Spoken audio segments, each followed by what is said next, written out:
Thanks, Kevin. So we'll open a discussion and... Yes, I wanted to start first with disagreeing with one thing. I'm not and surprised. Then with a question. At the point when the Normans conquered Ireland, which is in the 12th century, there was not an absolute monarchy and wouldn't be an absolute monarchy for at least 400 years. So that your description of the law as a situation where the king could say anything he liked just wasn't true until somewhere around the, say, the late 16th century under the Tudors. The question is, the question really has to do with the anarchy issue, because one of the things that I found very puzzling when I was trying to make sense of this system for my book was that you had one description of a legal system which happened in king's courts, a curial system, and then you had another description of a system that sounded entirely private and decentralized, which involved the distraint system, basically, in which I have a claim against you, I go onto your land, say some things, demand arbitration, and there's a series of events where eventually, if you aren't willing to agree to arbitration, I start seizing your cattle.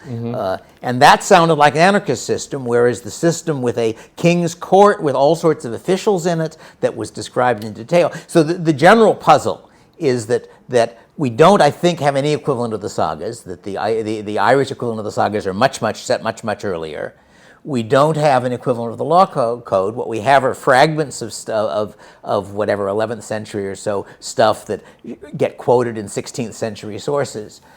So do you have any clear answer to in what sense it was a royal system and in what sense it was a private decentralized system? Yeah, there's loads that came up as you were talking there. I think, to clarify, we weren't conquered in the 12th century, they invaded, but it took them until the 1600s to actually get the whole island. So, but during that time we had the Pale, which was where we are now, which was areas of Dublin, Wicklow, Kildare and so on, which were for the most part British rule, and they had the enclave. So within those areas you did have British rule acting just as normal. Whereas the Pale, which symbolizes a fence, the Palest fence, outside of that you had us wildlings living their own set of laws. I think that there's a really interesting point, and I've read what you've wrote about this in your book as well, about the curial system and I think you're kind of highlighting one of the features of this system is that there was many different law languages, what they call law languages, that apply to different segments of the society. For example, as a Brehon, I could learn the Fennicus, which was the law of the Feni, and the Feni were the free men, the farmers. And you'd make a good living as a Brehon who studied the Fennicus and just taking care of like local affairs and so on. If you were more learned, you would learn the Filiacht, which was the more kind of laws of the nobles a little bit, the poets and so on. And only if you were qualified in that would you be, hearing cases and so on. In the case of the curial courts, the type of people who would be, curial courts being like you go to the king and he's settling it, the cases there would be only really people who are involved in that sphere of society. I don't imagine. So you're saying only Nemeds would be involved in exactly, only the Nemeds, which are the noble people. What's the evidence for that? That's an interesting conjecture, but do we have a way of being sure that it's correct?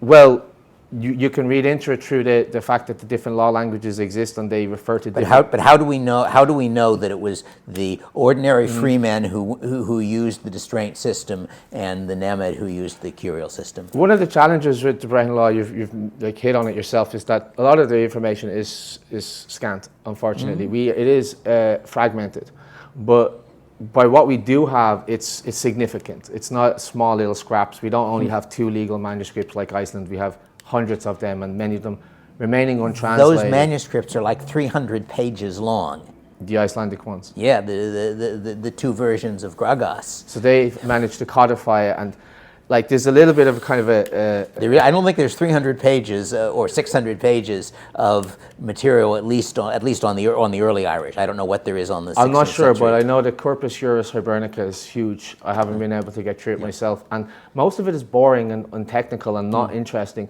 It's like how to do the calculations. And like when was how that many written? Sheep. When was that written? Of course, down? well, it was reviewed in the last century by 𝗵𝗵𝗶𝘀, I believe. Yeah. But it's based on earlier manuscripts. So when did the Brehon law begin, or when were the manuscripts written? We start to have sources from around the 8th, 9th century. Okay, little, And as you say, but the sources are fragments in 16th century texts, I think. They appear later in later manuscripts. How we know they're older is by the language that's used in it, by the linguistic, like it's such old Irish, which is another one of the challenges of studying Brehon law, is the fact that it's actually written in a language that like most of us don't even understand. So I admit that there's like a lot that is being inferred into it. But how I answer this problem of the gaps of the knowledge, the Irish, and so on, is by trying to take a more holistic view of Ireland as a whole. For example, using the sagas as an example in Iceland, I do that with the mythology.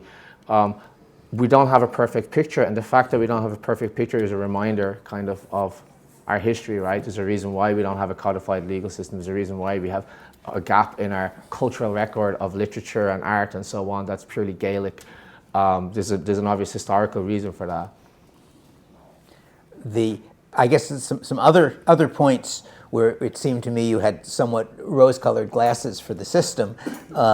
As I understand it, there was no legal protection outside your own tuath, that is your own kingdom, which was a few thousand people. So in that sense, furthermore, as I understand it, somebody with a higher honor price could overswear somebody with a lower honor price, and that again does not sound like a good system for getting justice for the weak. Is that correct? So on the issue of your status within your tuath, so status was based on people that you knew, it was based on your reputation. It is true that when you left your tuath, nobody knows you, your status would diminish. Not the case that you wouldn't have any legal protection. There was even such... If you were a poet, you had legal protection, but I don't think there were very many other But you could still categories. have legal protection as an adjarad, which was an outsider. And the duty in that case is on the tuath to protect travelers. Right, so if I'm going through your tuath as a foreigner and nobody knows me, and there's a crime committed against me, the liable party was the whole tuath, even as an outsider. So it's not exactly. So in what court do I sue the whole tuath? You would call a local Brehon and say, I had a crime committed against me here. And I think you mentioned, if not tonight, but I might have read it in your book, the fact that a secret crime was a very shameful thing. That was a bigger thing. So. Same situation there. If somebody came to the community and were mugged, let's say, nobody knows who did it, but then if the second liability falls to the whole community, then they're going to figure out who did it really quick, right? Like, who stole from that guy? I'm not going to be paying, like, they're going to find out. I describe that as one of the ways that they kind of had a self-enforcement mechanism. But you're right, your status was based on knowledge. And if you went somewhere that nobody knew you, what would usually happen is what you should do is go to someone who had status in the society, in that community, the chieftain's son or something, and say, hey, like, I'm in town, can I get your okay to be here? Now what would happen, you'd be operating under their social insurance. If you committed a wrong, it would be considered a wrong against their honor, and vice versa, you would have to compensate if you did something on their behalf. So yeah, you didn't carry your status with you unless you mentioned it, learned. Not soldiers, but the literati, the poets and the educated ones could travel through the country and keep their status. Most people actually did lose their status when they moved to a different community, yeah. Yes. I had another one where, now I've lost it. Actually, one point you might have, not really relevant to all of this, but relevant to some other things I've looked at. The legal rules seem to apply that a woman knew when her fertile period was, because one of the sources of damage payment was that due to what had been done to her husband, she had not been able to conceive that time.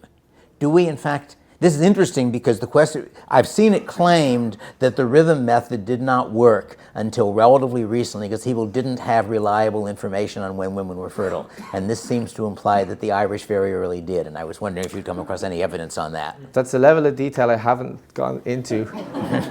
But I would say, like, on the idea of, like, women in childbirth and maternity and so on, there is some, like, added legal weight in that situation.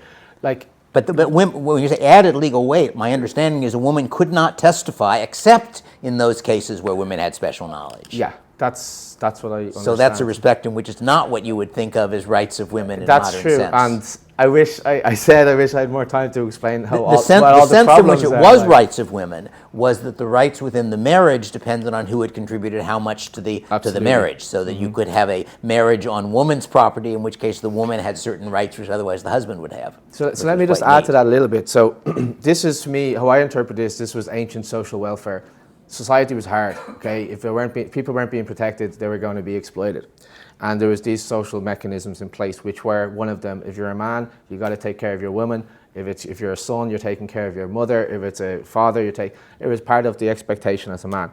So women would act in society upon the status of their closest male until, now this didn't happen as often as it might sound, but a woman could raise her own status. If she became an accomplished poet or a craftsperson or a doctor, which we have records of in the accounts, in the mythologies and the manuscripts.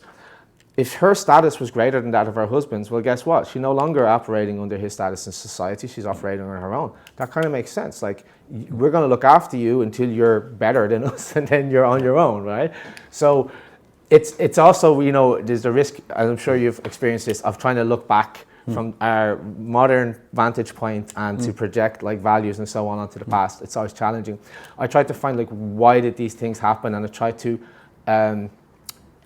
to find like altruistic reasons, like that there's beneficial reasons for it, even if we don't like some of the results of that today.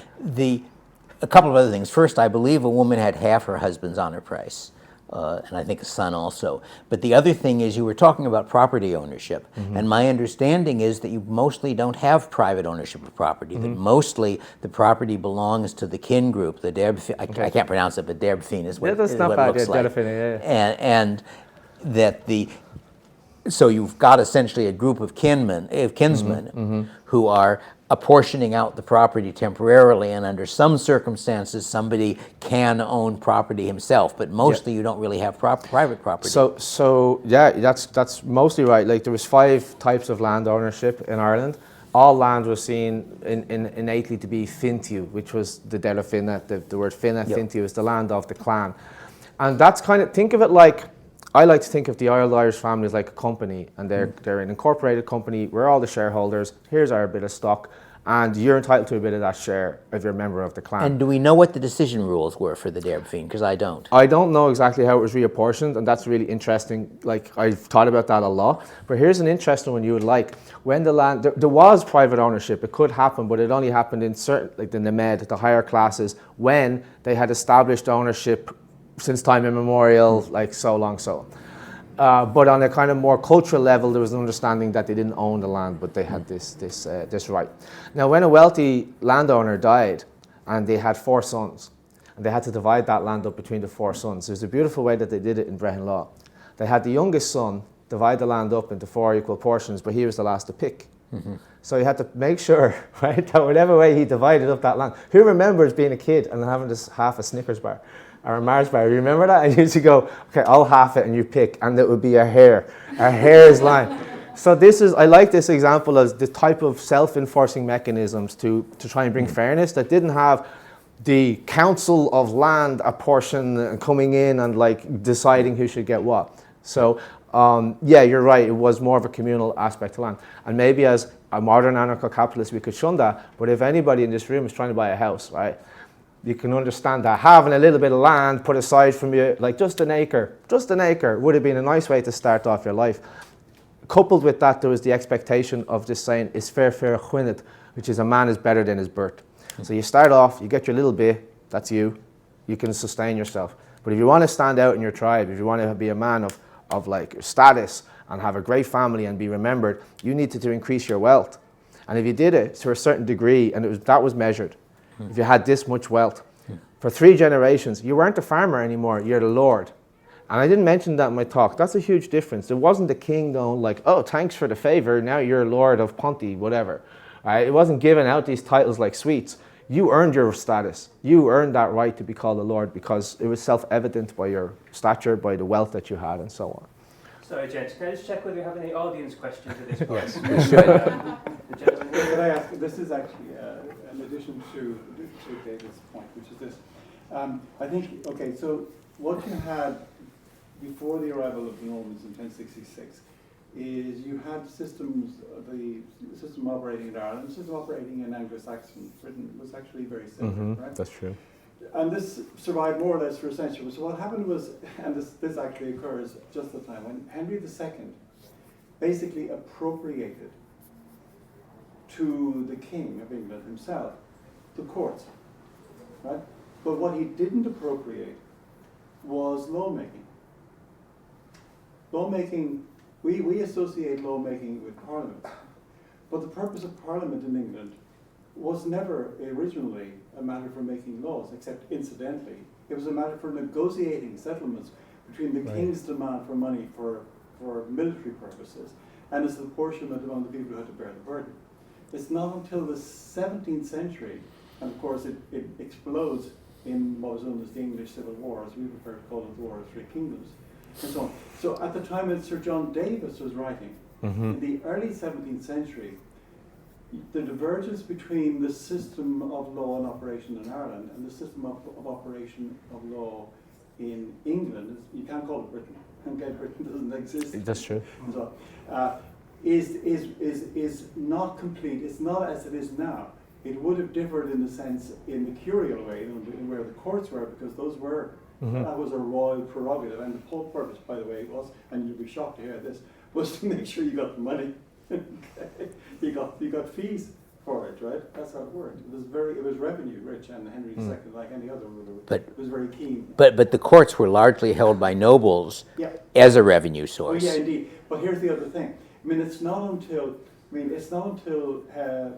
arrival of the Tudors, and not until the accession of Henry VII in 1485 after Bosworth, that you have the end of a system of where the King of England was simply primus inter pares, first among equals. I mean, in fact, at the Battle of Bosworth, so you had the hugely powerful families, the Nevilles, the Stanleys, the Percys, and in fact, it was the intervention of the Stanleys at the Battle of Bosworth which turned the tide in Henry's favour. They actually betrayed Richard III in that one. So it's not until 1485 that you begin to see a change where the landowners lose their independence, they lose their ability to raise their own armies, their own forces, and so on and so forth. So the situation in the 16th century wasn't as dramatically different as it would become, for example, in the 19th century, when parliamentary ascendancy and power had been asserted and ratified after the English Civil War and so the Restoration. If I can jump, what comes to mind when you're speaking is this period in the 1300s. Edward III, I think, Statutes of Kilkenny. Yeah, this didn't work. Right. That suggests to me, just for some context, Statutes of Kilkenny were enacted by the King to his Anglo-Norman lords in Ireland, saying, guys, stop speaking Irish words, stop wearing your hair long. I swear it says that. Don't ride your horses without saddles. And the biggest crime was don't go to the Brehon for judgment. Is what you're suggesting here is that this is more to do with money than to do with ideology of we don't want you going to the Brehons because that's not how we make law, because you're suggesting that they weren't making law that way at the time. No, in fact, the common law, sorry, I don't want to dominate this, but the common law traditions were, in fact, even until very recently, in the common law systems, right, where there was no statute. Statutes are a recent invention, by the way. The whole idea of making law is an extraordinarily revolutionary idea, not a good one, by the way. But we come back to that. But what point is, the judges, as they said it themselves, found the law. Yeah, they discover it, right? Yeah, they discover. And now you might say, well, they're just making up as they went along. But the answer is no, because what they're doing is they're looking at the traditions which arise largely from disputes. We're talking about civil law for the most part. And again, it's not until the courts come into existence that you have a distinction between criminal and civil and so on. I mean, one of the things I discovered came shocking when I started reading Roman law for the first time. I started looking for the criminal law, and it's almost non-existent. Okay, it's almost all civil law, and that is the way law developed. So yeah, so the differences. I'm not saying there are no differences. I'm saying the differences are great. And in other words, you control the courts, when monies and fines Yeah. are paid, even if the whole of it doesn't devolve to the king and the royal courts, a lot of it disappears, as you might imagine. It's like taxation. It was interesting, the Latin word for the bench is bank, right? It means bank. So Yeah. that's all I'll say to that. Are there other questions? Other people? Yeah. Yeah, so, medieval Iceland, there was like 7,000 people in total. 70, 60 or 1,000 or so. 60,000, yeah. But it was so sparsely populated, so I'm just wondering what kind of lessons can we learn nowadays in a more bigger metro. Yes. There have been a fair number of feud societies, but there aren't any that are modern developed societies. I should say there's at least one feud society that currently exists in England, or at least did a few decades ago, and that's the Romani, the 𝗰𝗵𝗶𝘀, which are the main Romani group in England, apparently are what I like to describe as a primitive version of the Icelandic legal system, without formal laws and legislature, with customary law, but a system in which what basically controls conflicts among themselves is the threat of violence, where the essential element is that the other people in society know who's in the right and who's in the wrong, and your friends will back you if you're in the right and not the wrong. But no, I don't think we know how such a system would work in a modern society, and I spent about a third of my first book trying to sketch out, before I knew about all of this stuff, trying to sketch out a plausible economic analysis of how a system in which rights enforcement was private and decentralized would work in a modern society. And there's a link to the third edition of the book as a PDF on my webpage, and I've got the webpage URL there. But I don't know for certain whether I'm right. I don't think we can. But there's no particular reason why it couldn't. That for example, to take one example we have in the modern society, that part of the issue is if you have a conflict between two people who have different rights enforcement agencies, will they fight or will they arbitrate? And you in fact have a large-scale model of that at present in the relation between auto insurance companies. That if my car runs into your car, my insurance company would like it to be your fault, your insurance company would like it to be my fault. They almost never go to court. Going to court in that case is the equivalent of fighting each other. It's the expensive way of resolving it.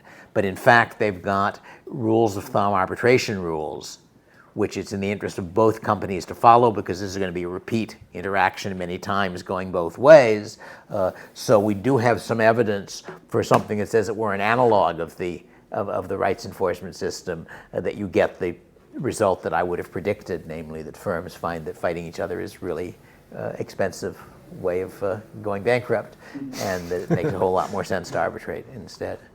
But I don't have an example of a modern developed society that works this way, I'm afraid. Any questions from anyone who hasn't spoken yet? Quick one that we'd be remiss, I think, if we didn't, you having raised the subject of the Romani in England, there is a separate community of Irish people, the Irish traveller Yes. community in Ireland, Yes. 30,000 people, and there's an awful lot of that sort of ritual violence. Do ritual we? looting. Are there good sources on the legal system of the travelers? Yeah, I don't know. It's not, Yes. it's not a special subject of mine, but Yeah. it would make our news on occasion that a feud is taking place in a particular part of the country. And Yeah. it's been, I don't know their internal systems, and my understanding is probably nobody outside of Yes. their community really has much of an insight Yes. into it. good Yeah, that would be very I interesting. Yeah. wanted to mention it, but the main point I wanted to make, just back, you sparked me off when you mentioned special knowledge that might be that Irish women might have had with respect to medical properties. Yeah. And I was immediately thinking of 𝗁𝗵𝗶𝘀 and the Irish tradition of holy women specifically, and of course we know predates Christianity, and we're back into the mix of legend and history. But there's certainly a tradition here of a special knowledge specifically for women, by women, that goes back a long time. And of course, one of her miracles that confirmed her as a saint was that she performed an abortion. Right. So, does Brehon law have any special status to confer upon abbots and abbesses? Well, I think that, of course, the church was very strong in the country for years. And you mentioned these, how do you say this name in the Icelandic system, the people who were like priests who became... 𝗁𝗲𝗺. 𝗁𝗲𝗺 sound a lot to me like druids. And the druids would become later the legal people. But just on the idea of like special knowledge of women in Ireland, 𝗰𝗵𝗵𝗀 itself, the country is named 𝗰𝗵 after the goddess of sovereignty, which symbolized the land. And in order to be a king, it was very, again, we could spend another hour on this, it was a very beautiful ceremony where in order to be a king, you had to submit to the land, which was the goddess, which was a woman. And they performed this kind of ceremonial wedding of the physical man of the king to this sovereignty of the land. So it's very much, I think there's a lot more we could talk about of the role of women in society throughout Irish history, but it would also be remiss to suggest that it was easy. But women could be Brehons, right? That was, how unusual was that? Very unusual. Yeah. And druids and doctors. I mean, so unusual to the point that I can't tell you any stories about particular ones from manuscripts, but you might hear the word ban being a woman, or ban-drí, a female druid or a female doctor, and it's kind of in passing. So it doesn't seem to be like very highly valued or something. Just, yeah. They weren't restricted from doing it, but like it was probably easier not to. And are the sources unpolluted from some unfortunate Christian Catholic, I don't want to say misogyny, but prejudice that might have crept in later, but I mean, would have downplayed women's power? Show me any history from 1,000 years ago, right? That isn't like that, right? Yeah, so, yeah, sure. yeah. Okay, we might have to wrap up. Gentlemen, do you have any closing comments that you'd like to add? I guess my comment is still that I'm not sure I adequately understand the Irish system. Okay, You people should have kept better records. I will answer to that and say Ireland exists in a liminal space, and we're kind of dreamy, and it's good that I'm not fully certain, because neither are we. I guess the one other thing I would want to say is that my reaction to your claim that the English didn't conquer Ireland until the 16th century is that I think it is true in a cultural sense, but not true in a political sense. That is to say, I think that under Henry II, there were no Irish rulers in a position to fight the Norman lords who were claiming things. We're going to have but what is true, dinner conversation. But what is true is that the Norman the Norman lords in Ireland got gradually culturally absorbed by the Irish system. That's true. At some point, yeah. You can continue this conversation. Yes, the rest at of dinner. your Right. Thank you. Thank you.